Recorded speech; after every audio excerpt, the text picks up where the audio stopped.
Today's video is inspired by an athlete that I'm currently working with. I'm helping them with various parts of their nutrition, and there's one area where we've made a change that seems to have had a significant impact on their recovery. It's a really simple change, but it can make a huge difference. It motivated me to make this video as I expect that the learning points will be applicable to plenty of you as well, because this is a similar scenario that I've had with other athletes that I've worked with.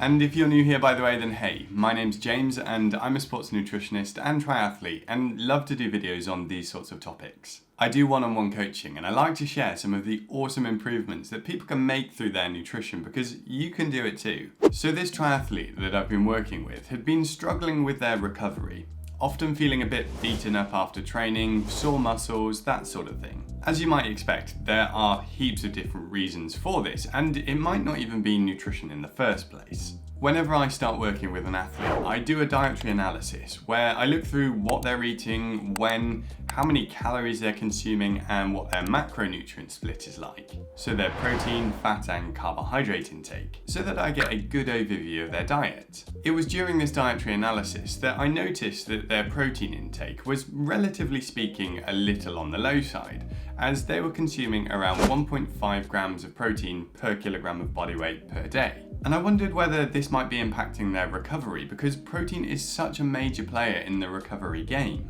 In a nutshell, anytime you exercise, you stress and damage your muscles on a micro scale, and your body notices this and it decides that it's going to get stronger and more capable so that the next time it comes across that same situation, it's going to be able to handle it better. To be able to heal this muscle and improve it, your body needs nutrients.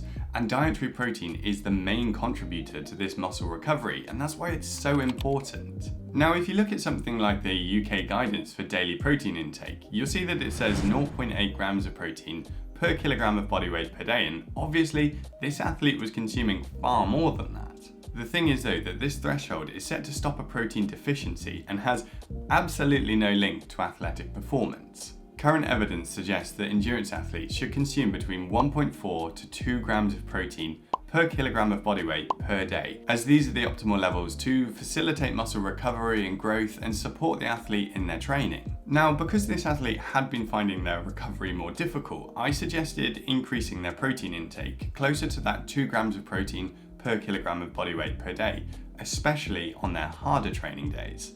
Along with this, we made sure that they had a good amount of protein in every main meal and immediately after their training as well. This is also important because whilst daily protein intake needs to be in that optimal range, we know that spacing protein evenly over the course of the day helps to ensure ideal rates of muscle protein synthesis, which is the process where new muscle tissue is created, and obviously that's great for athletes and athletic performance. The result of this change to their diet was that this athlete reported a significant improvement in how well they recovered, in that they weren't feeling as fatigued after training, they weren't feeling as sore, and that they felt like overall their training was going so much better. Now, this isn't an isolated case, but it highlighted how important it is to ensure adequate protein to support training, and it's a similar scenario that I've had in the past with athletes that I've worked with. It's worth saying though that protein isn't everything, and there are lots of other causes for poor recovery, but it can be a significant factor.